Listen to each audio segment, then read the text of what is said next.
Have you been made to undergo any sort of trauma from your family background?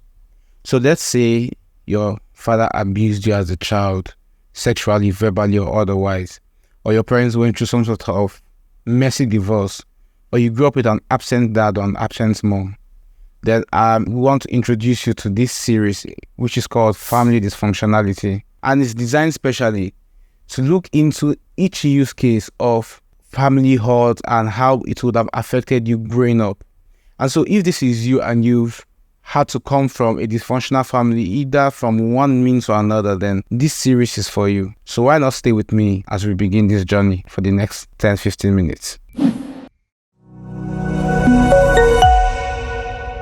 Hello, my name is Victor and I would like to welcome you to my Bread of Hope podcast channel. And so to introduce this series proper, I want to be talking about family dysfunctionalities. I want to introduce the topic family dysfunctionality. And, I'm going to start with this question. Do you come from a dysfunctional family? And I'll give a couple of use cases for what it means to come from a dysfunctional family. A family is meant to function in a certain way. You see, a lot of times when you meet human beings and these human beings, behave in a very decent way, you'd notice that a lot of times they came from decent families. So take, for example, the guy whose father was, say, a criminal and robber.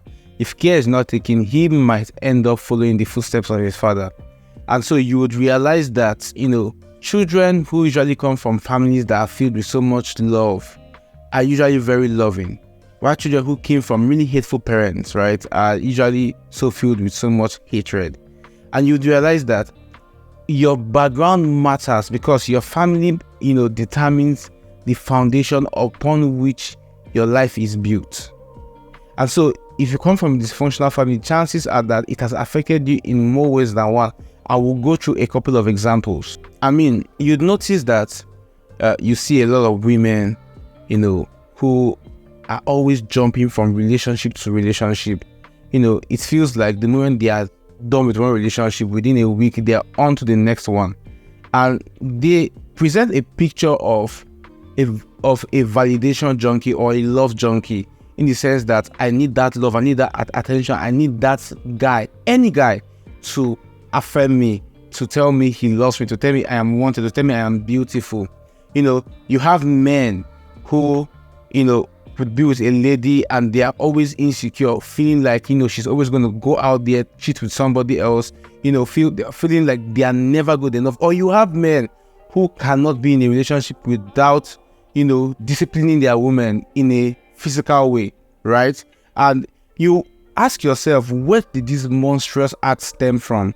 And when you do a little investigation, you would realize that a lot of times it came from broken homes, broken backgrounds. So you'd see this guy, he always saw his father beating, the mom. And he grew up and that was normalized. His father felt it was okay, his mom felt it was okay. And so he feels like, okay, well, if my woman falls out of her line, I should discipline her, right?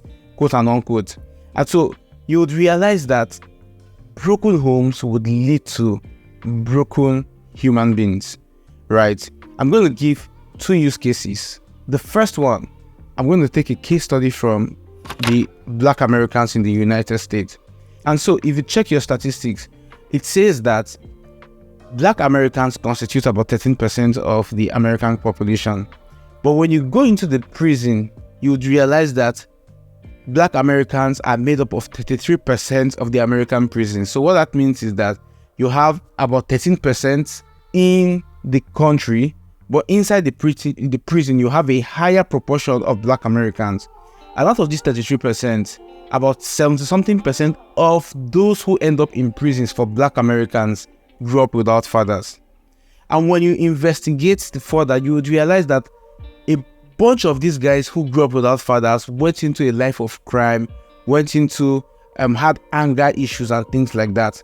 And so for men, most especially, who grew up without fathers, a lot of times, not all the time, but a lot of times have to struggle with this feeling of abandonment, which can then lead to rage and anger, which can then lead to them joining gangs and, committing atrocities, right?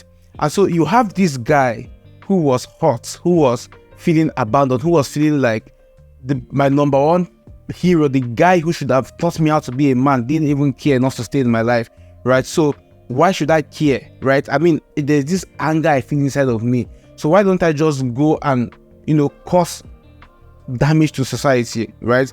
At least by virtue of consequence, that's what they are doing. So you have this guy who is hot and carries his hot and lashes it out on society.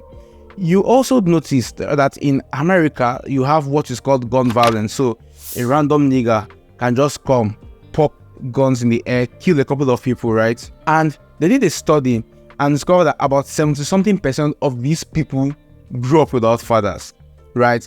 Again, you're seeing a trend whereby a guy who grew up without a father feels abandoned, feels frustrated, feels angry, and decides to pour it on society. Literally loses his mind, picks up a gun, goes to random places, sees strangers that have not offended him, shoots the gun at them. Why? Because there was something foundational missing in his life. And you realize that he was hurt and he poured his hurt on society. Another use case, you would notice that for most times when a woman, grows up without a father, she tends to, not all the time, a lot of times, she tends to want to look for validation, elsewhere. So for instance now, she would tend to, want to jump from relationship to relationship, looking for that validation, looking for that love, looking for that fulfillment of, being enough, being worth it, right? And a lot of times, she would most likely not get that satisfaction. She would most likely not get that fulfillment. Why? Because there was something missing foundationally. Think about it like building a house at the foundational level and then trying to, say, correct the mistake at the roofing level, right? You have to go back to the foundation. And you'd realize that in her insufficiency, she would end up, most times, this is what happens. She would end up, taking in for somebody, right? And, most times, not all the time, she ends up becoming a single mom, right? Thereby having a child who grows up without a father, most times, right?